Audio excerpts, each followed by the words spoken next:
Vous avez déclaré lors de la passation de pouvoir: «Je m'appelle Gérald Moussa Jean Darmanin. Il est assez évident que si je m'étais appelé Moussa Darmanin, je n'aurais pas été élu maire et député et sans doute je n'aurais pas été nommé ministre de l'Intérieur du premier coup». Certains ont pu être surpris par ces déclarations, estimant plutôt du côté de la gauche que vous n'aviez pas vraiment fait du combat antiraciste l'un de vos fers de lance pendant 7 ans au gouvernement. Les autres, plutôt à droite, vous rétorquant que Rachida Dati, Najat Vallaud-Belkacem ou Osman Nasrou ont bien été ministres avec leur prénom à connotation arabe. Vous l'assumez cette phrase? Vous pensez vraiment que si vous étiez appelé Moussa Darmanin, vous n'auriez été ni ministre, ni député, ni maire? J'ai reçu beaucoup de mails, alors beaucoup très positifs, qui me remerciaient de dire cela parce qu'ils se reconnaissaient dans ça. Et puis quelques-uns qui avaient le même argument que vous, me citant Rima, me citant Othman. Mais Rachida Dati. à ma connaissance, ils n'ont pas été élus députés. Rachida a été élue maire. Rachida Dati a été Rachida a été élue maire, mais Rachida a une telle énergie et un tel besoin. Najat me Vallaud-Belkacem semble-t-il. a été élu également. Bah écoutez, il m'a pas semblé que désormais la carrière politique de toutes ces personnes qui ont des prénoms dans le bloc central, on va l'appeler comme ça, qui viennent d'ailleurs, aient les mêmes réussites que tous ceux qui sont aujourd'hui au gouvernement, par exemple, ou qui l'étaient hier et qui le seront peut-être malheureusement demain pour tous. Je pense qu'il y a une discrimination très importante dans notre pays. Ça ne veut pas dire qu'il n'y a pas des exceptions. C'est-à-dire que vous seriez appelé Moussa Darmanin, vous ne seriez pas... Je pense que ça aurait été beaucoup plus dur. Beaucoup plus dur.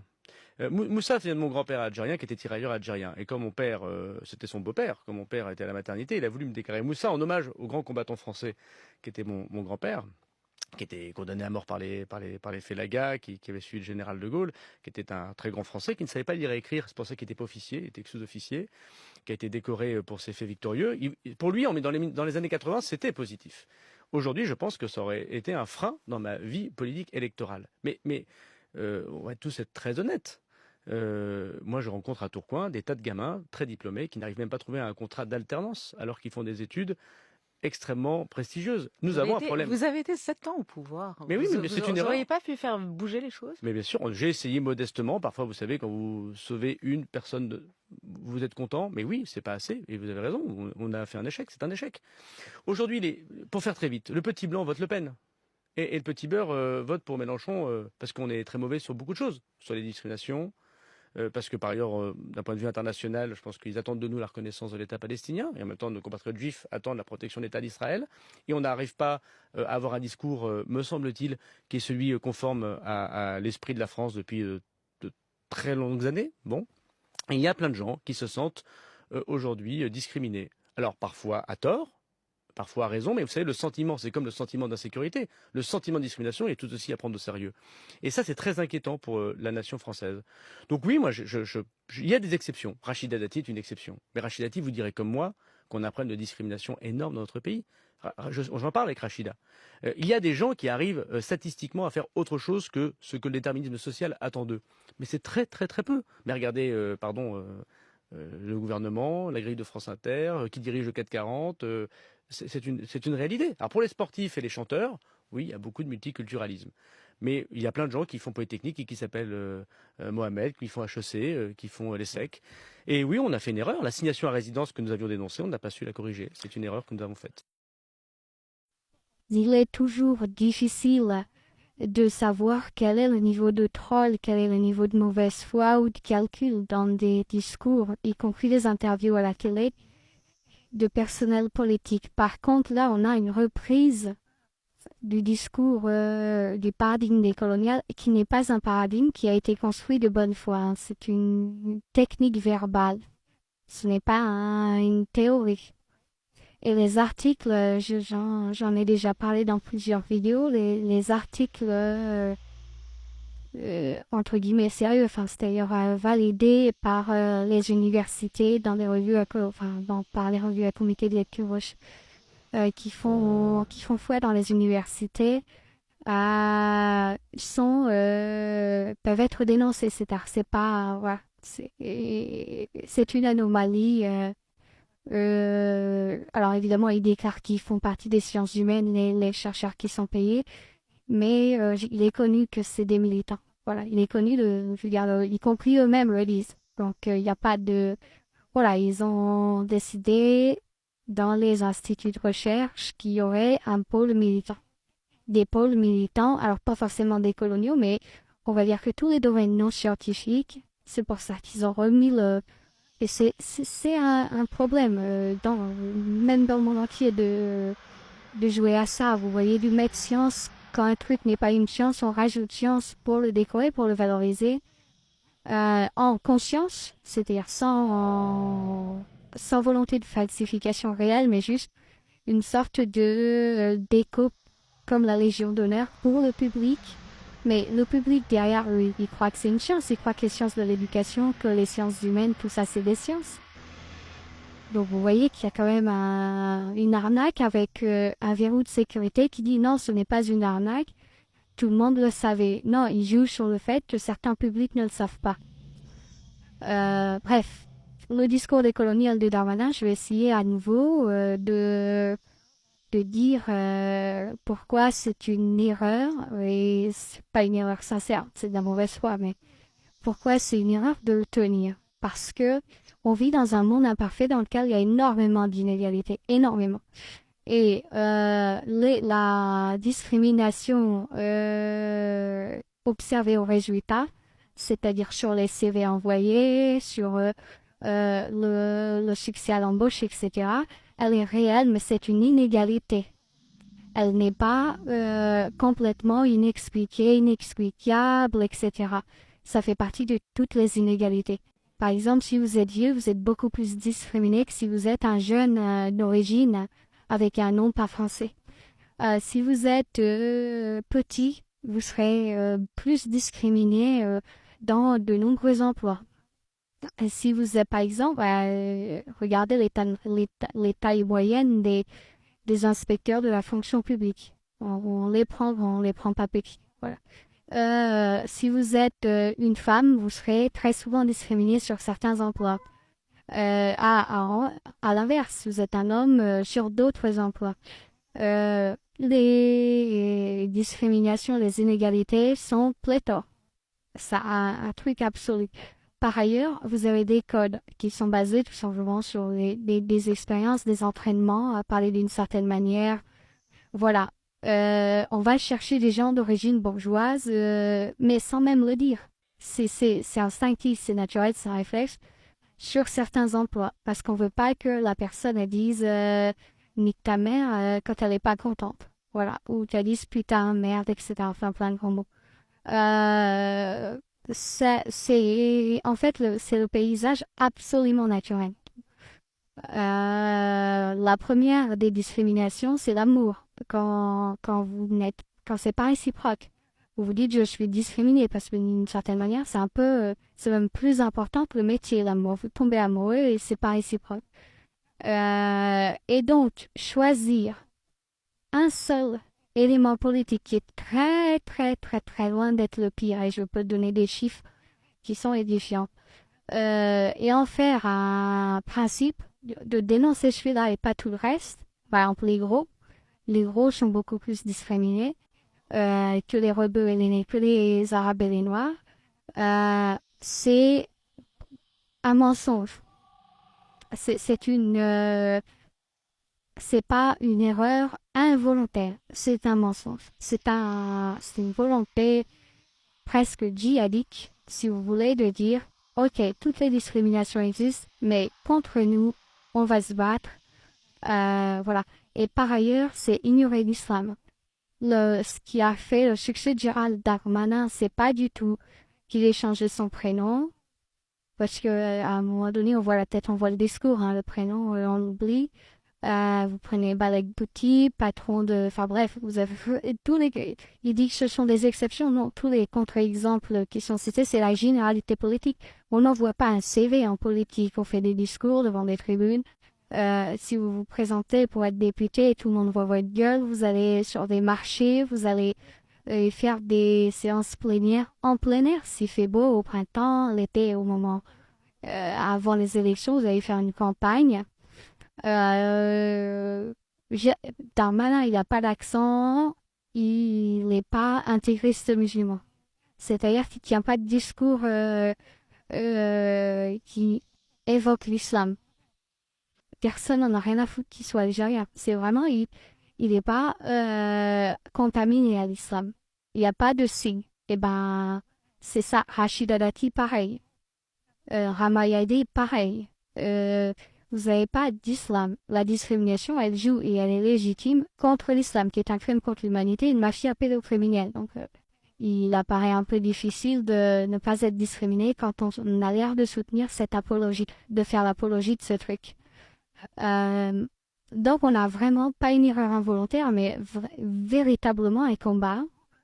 Une sorte de djihad à bas bruit qui dit si j'ai un nom maghrébin, pardon, j'ai des problèmes avec mon application. Si j'ai un nom maghrébin, vous êtes dans l'obligation de m'embaucher. Je ne dois pas être soumis au même libre arbitre que les autres. Ça, à un moment donné, ça pouvait s'appeler de la discrimination positive. Là, c'est un peu agressif. C'est-à-dire que vous avez si vous voulez, vous avez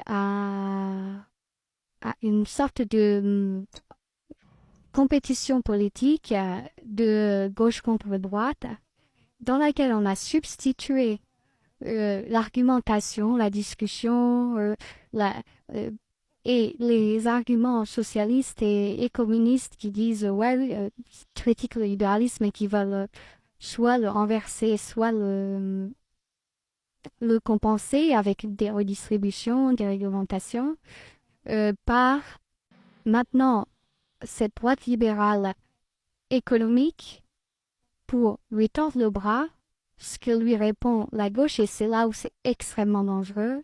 Elle dit, vous n'avez plus le choix, vous n'êtes plus un adversaire économique, vous n'êtes plus quelqu'un avec qui on va négocier la redistribution des impôts, le code du travail, l'âge de la retraite, enfin tout un tas de choses.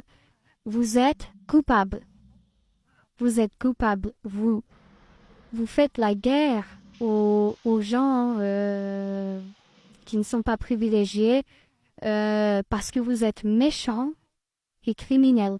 C'est-à-dire que on va accuser le système, si vous voulez, et ceux qui le défendent, des conservateurs économiques, c'est-à-dire des gens qui disent bon, on n'a pas trouvé mieux que le libéralisme, c'est très imparfait, et il y en a plein qui s'y retrouvent pas, mais dans les autres systèmes, c'est carrément les 3/4 de la population qui sont dans la merde. Alors que dans le libéralisme, c'est seulement un quart ou un tiers. Eh bien, la nouvelle technique, ça consiste à dire nous affrontons plus sur le terrain des idées, c'est vous n'avez pas le droit d'être pour le libéralisme, car être pour le libéralisme, c'est être un criminel envers les victimes des inégalités, ça, les perdants dans les inégalités économiques. Vous voyez? Et du coup, et vous ramenez à ça, vous ramenez l'étiquette raciste. C'est-à-dire que vous allez accuser quelqu'un qui n'a pas eu une éducation bourgeoise et qui n'a donc pas les codes et qui donc sur le plan statistique a plus de difficultés à avoir du piston et tout un tas de trucs qui sont pas nobles, hein, mais qui sont courants, qui n'ont pas été résolus sur le fond. Vous allez dire, comme il est basané, comme il vient d'Afrique du Nord, il est originaire d'Afrique du Nord depuis quelques générations, il est victime de racisme. Alors que la même personne qui va pas avoir plus de chance d'être embauchée, bref, cela, et donc qui va avoir une vie de merde, et souvent beaucoup plus merdique que le gars précédent, cette même personne, on va rien dire si elle n'est pas identifiée comme appartenant à la catégorie que le décolonialisme défend.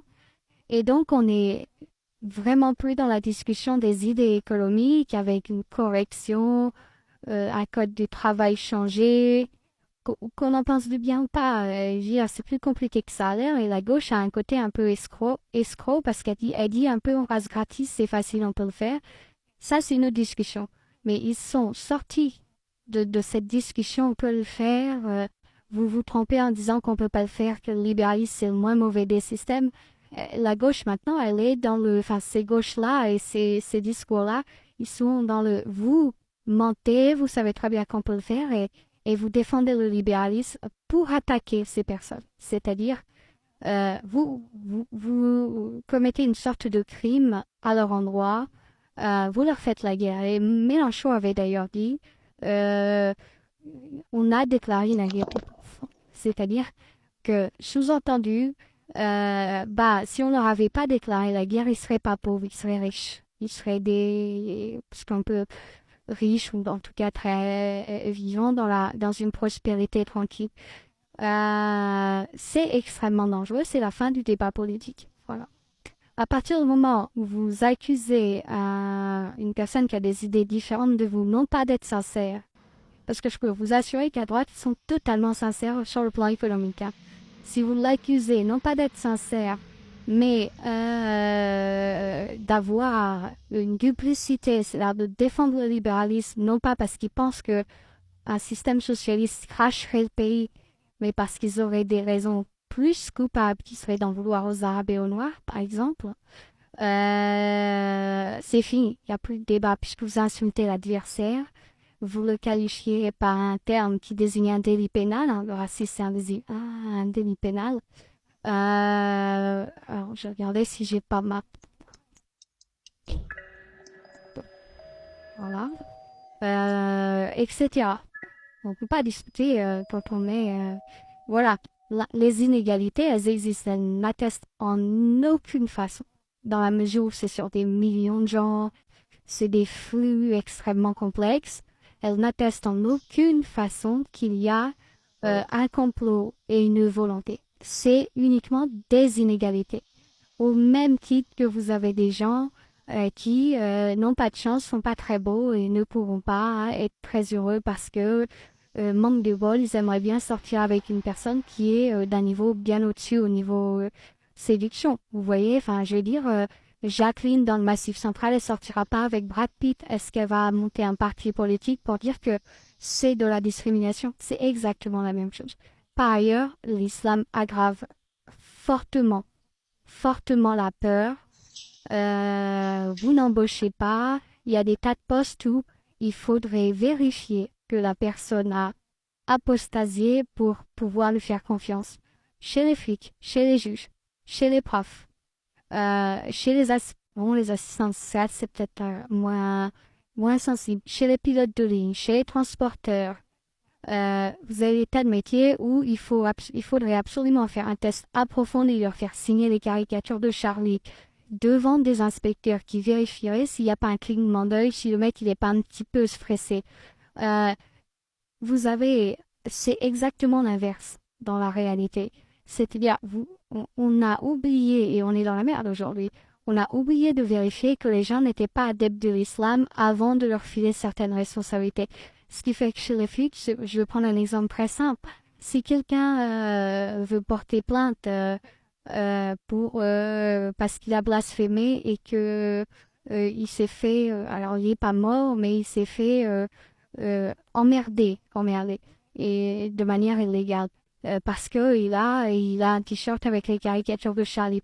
Normalement, c'est la mort, donc ça n'arrive pas. Mais supposons qu'il est dans une zone où l'islam est très light, en France, où là, il croise pas des mecs qui ont un couteau, et il se met un t-shirt avec les caricatures de Charlie, il se fait agresser. Par exemple, cacouant, on lui met une baffe, on lui prend sa tasse de café, on lui jette dans la gueule. Il va aller porter plainte. Et imaginez, il tombe sur un agent de police qui est musulman. Non seulement l'agent va saboter la plainte, mais en plus, il va se servir de sa fonction pour aider la mafia islam à bousiller le gars, à bousiller socialement le gars. On est donc devant des problèmes qui sont extrêmement difficiles. Et Darmanin, ce qu'il vient de faire, c'est l'inverse, tout en ne disant jamais le mot islam. Évidemment que ce serait très injuste qu'un apostat de l'islam, donc quelqu'un qui est plus occidental que les occidentaux, qui est sorti de ce cauchemar, qui a réussi qui est un héros, évidemment que lui, c'est dommage et c'est injuste qu'il soit discriminé. Et aujourd'hui, la discrimination, elle a une partie qui est légitime puisqu'elle contient une partie d'islamophobie. Et je parle bien de la partie non raciste de l'islamophobie, mais vous pouvez avoir un racisme, le racisme, il n'augmente pas, vous avez il baisse même grâce à l'islamophobie, c'est-à-dire que vous avez des tas de gens qui étaient racistes sans savoir pourquoi, enfin ils avaient subi des agressions, etc., puis ils étaient devenus racistes. Je ne parle pas des racistes canal historique qui forment un groupe, voilà, qui sont très de nombreux, mais ceux qui le sont devenus suite à des agressions continuelles ou à des soumissions continuelles. Eh bien, on peut les qualifier de racistes, c'est légitime, c'est le nom que ça porte. Mais une partie de leur racisme, elle est venue, oui, ce racisme qui est émergent, si vous voulez, qui a émergé dans la personnalité, elle est venue en grande partie, même, bon, la plupart c'est suite à des agressions ou mais après dans le processus, si vous voulez, il y a une partie sincère de ce racisme qui vient de l'islamophobie, qui émerge, qui elle est une réaction positive, noble et profondément utile, si vous voulez, dans la personnalité individuelle, de résistance à l'islam. Ça, de perception du non-dit occidental et du non-dit mondial, qu'on a affaire à un monstre et sous prétexte que ce monstre se part des textes islamiques pour accomplir ses monstruosités, il est traité quasiment avec une indulgence complètement incompréhensible. Prenons l'exemple des talibans. Aucun pays au monde, ou tout simplement des mollahs iraniens, aucun pays au monde ne laisserait se développer des groupes monstrueux comme ça, pédocriminels et monstrueux, qui font du trafic de femmes, au vu de tous. C'est-à-dire qui en plus le publient fièrement. Aucun pays au monde ne laisserait faire ça s'il n'y avait pas un anesthésiant qui dit « Ah non, non, on n'est pas juste des pédocriminels. On est des gens qui le sont parce qu'ils ont une religion qui s'appelle l'islam et que l'islam leur donne.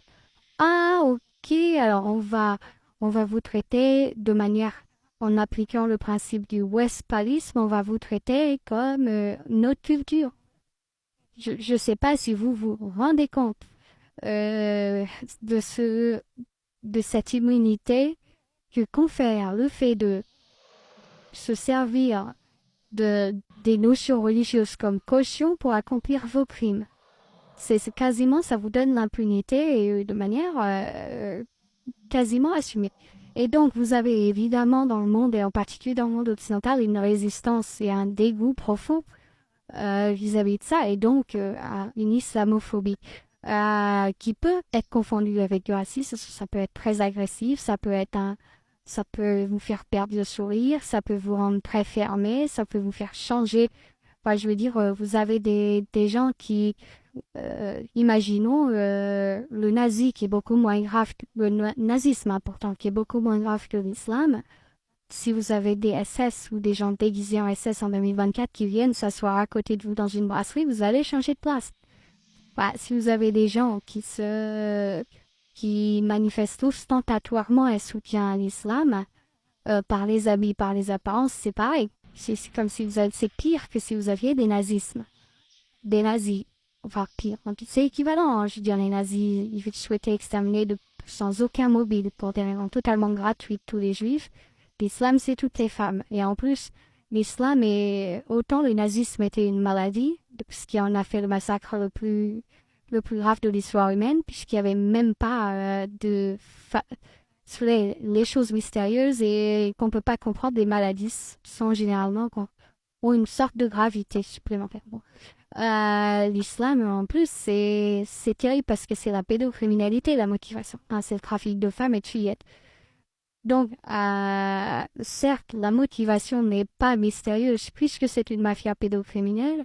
Par contre, les gens se baladent et si vous vous retrouvez à côté dans une brasserie ou dans un restaurant, vous allez demander à changer de table. Vous n'allez pas être à côté de gens qui ont une sorte de comportement permanent qui fasse l'apologie de cette monstruosité.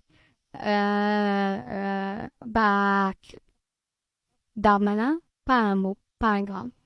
Il n'a pas dit je suis apostat et donc c'est injuste. Non, non, on ne sait pas en fait. On ne sait pas, vous voyez, on voit bien qu'il n'est pas musulman, enfin, qu'il n'est pas apologue de l'islam, mais on ne sait pas, il y a un flou. Et là, ça me paraît assez grave parce que c'est continuel et on n'est pas chez LFI. LFI, on a l'habitude, mais on est quand même chez quelqu'un qui était plutôt dénoncé comme de droite pendant longtemps, durant son mandat. Donc, c'est compliqué, hein. Enfin voilà, j'espère que c'est compréhensible.